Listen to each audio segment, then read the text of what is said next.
تم نے ایسی کوئی بات نہیں کی کہ مجھے غصہ آتا. غصہ دلانے والی ساری باتیں تو میں نے کی تھی.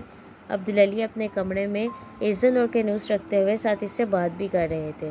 یہ تو آپ ٹھیک کہہ رہے ہیں، باتیں تو ساری غصہ دلانے والی ہیں آپ کی، اور زندگی میں پہلی بار کی ہیں آپ نے ایسی باتیں. مومن نے فوراً ہی اتفاق کیا. پھر تم نے سوچا ان باتوں کے بارے میں؟ انہوں نے پوچھا تھا. بالکل بھی نہیں، سوچنے والی کوئی بات تھی ہی نہیں ان میں دادا.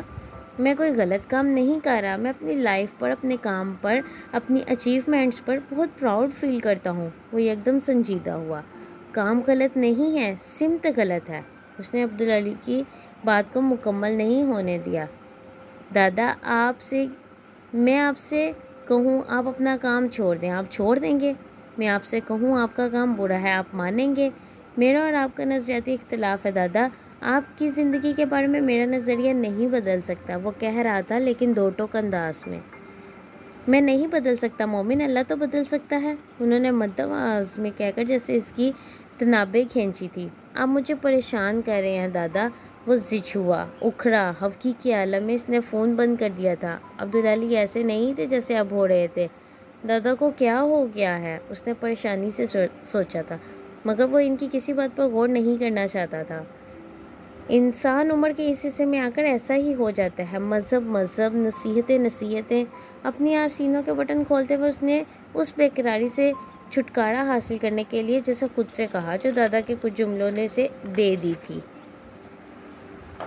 ماسٹر صاحب، میں ایک بات سوچ رہا ہوں. اس نوجوان لڑکے نے وہ ڈبہ کھولتے ہوئے ماسٹر ابراہیم سے کہا.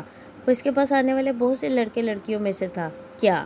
برآمدے میں بیٹھے اپنے کام میں مصروف ماسٹر ابراہیم نے کہا. اگر یہ کام ہم نہ کر رہے ہوتے تو کیا ہوتا؟ تو پھر کوئی اور ہماری جگہ بیٹھا ہوتا یہ کام کرنے کے لیے. اللہ کا کام ہے اور اللہ کے پاس اپنے کام کروانے کے لیے بندے بہت. انہوں نے مسکراتے ہوئے اسے دیکھے بغیر کہا. یہ تو ٹھیک کہا آپ نے، اس لڑکے نے بے اختیار تائید کی. لیکن یہ سمجھ میں نہیں آتا کہ لوگوں کو پتہ کیسے چلتا کہ اس جگہ کا اور آپ کا کہاں سے پرانے بوسیدہ قرآن پاک کے نسخے آ رہے ہیں. آج جو ڈبہ آیا ہے وہ 4 سدہ سے آیا ہے، اور اس کارٹن پر لگے ایڈریس کو دیکھتے ہوئے کہہ رہا تھا جسے اس نے ابھی کھولا تھا. اللہ خبر دیتا ہے، اب لا کر بٹھایا ہے اس کام کے لیے تو کام بھی تو بھیجے گا نا. ماسٹر ابراہیم ہنسے تھے. میں چلتا ہوں اب، آج ویزے کے لیے اپلائی کرنا تھا، دعا کریں ویزا لگ جائے. وہ لڑکا اپنا کام سمیٹ کر اٹھ کھڑا ہوا. ماسٹر ابراہیم نے اسے دیکھے بغیر کہا. اس سال نہیں لگے گا، اس لیے پیسے ضائع نہ کرو. اگلے سال جانا، تب تک کوئی آ جائے گا میرے پاس تمہاری جگہ. لڑکا ان کی بات پر گڑبڑا کر ہنسا. چلیں آپ نے تو بات ہی ختم کر دی. خدا حافظ. خدا حافظ. ماسٹر ابراہیم نے اسے جاتے ہوئے اور مومنہ کو آتے ہوئے دیکھا تو بے سختہ بولے. تم کہاں غائب ہو جاتی ہو مومنہ؟ مومنہ نے جواباً مسکرانے کی کوشش کرتے ہوئے سلام کیا. انہوں نے اس کے سلام کا جواب دیتے ہوئے کہا. لاہور سے کب آئیں واپس؟ وہ برآمدے میں بیٹھ رہی تھی. بڑے دن ہو گئے، اس نے کہا. پھر اٹھ کر شیلف سے اپنا قرآن اور کام نکال لائی. سب ٹھیک رہا؟ ماسٹر ابراہیم کو بہت کمزور لگ رہی تھی مومنہ. ہاں، مجھے فلم مل گئی. اس نے دوبارہ فرش پر بیٹھتے ہوئے قرآن پاک کے وہ صفحے نکال لیے جن کی وہ درستی کے لیے خطاطی کر رہی تھی. بہت مبارک ہو، بڑی خوشی کی خبر ہے یہ تو. مومنہ نے جھک کر خالی کاغذ پر ایک لکیر کھینچی جیسے قلم کی نوک چیک کر رہی ہو. پتہ نہیں. وہ ایک لہجے کے لیے رکی. جہانگیر کیسا ہے؟ ماسٹر ابراہیم نے چند لمحوں بعد پوچھا. وہ مر گیا. اس نے سر جھکائے ان کا چہرہ دیکھے بغیر کہا. تم نے بتایا ہی نہیں. میں اس کا جنازہ پڑھنے آتا، مجھے بڑا افسوس ہوا ہے مومنہ بیٹی. ماسٹر ابراہیم کو واقعی صدمہ ہوا تھا. وہ اسی طرح بے تاثر چہرے کے ساتھ سر جھکائے کام کر رہی تھی. چپ کیوں ہو؟ انہوں نے اس سے پوچھا. اس کی خاموشی نے تکلیف دہ محسوس ہو رہی تھی. وہ سر جھکائے بہت دیر تک کچھ لکھتی رہی. پھر اس نے سر اٹھایا. آپ سے آزمائش ختم کرنے کی دعا کی تھی. جہانگیر کے ختم ہونے کی خواہش تو نہیں کی تھی. اس کی آواز بھرائی. آنسو اس کی گالوں پر بہنے لگے. اس نے رگڑنے کی کوشش کی یوں جیسے انہیں چھپانا چاہتی ہو. رو لو، روئی نہیں ہو نا؟ ماسٹر ابراہیم نے مرہم جیسے لہجے میں اس سے کہا تھا. جہانگیر ختم ہو گیا، آزمائش ختم نہیں ہوئی. بال بال قرض میں جھکڑا ہے میرا. میں نے کیا رونا ہے ماسٹر صاحب؟ درد میرے سارے آنسو پی گیا ہے. اس نے گہرا سانس لی یوں جیسے رکے ہوئے سانس کو بحال کرنے کی کوشش کر رہی ہو. میں صبح اٹھتی ہوں تو لگتا ہے جیسے اس کو ہسپتال لے کر جانا ہے.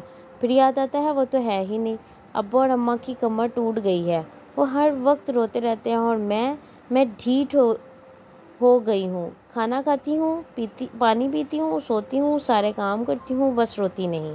میں کتنی ڈھیٹ ہوں۔ اس نے عجیب انداز میں ماسٹر ابراہیم کو دیکھا۔ اس کے آنسو واقعی لمحوں میں خشک ہوئے تھے۔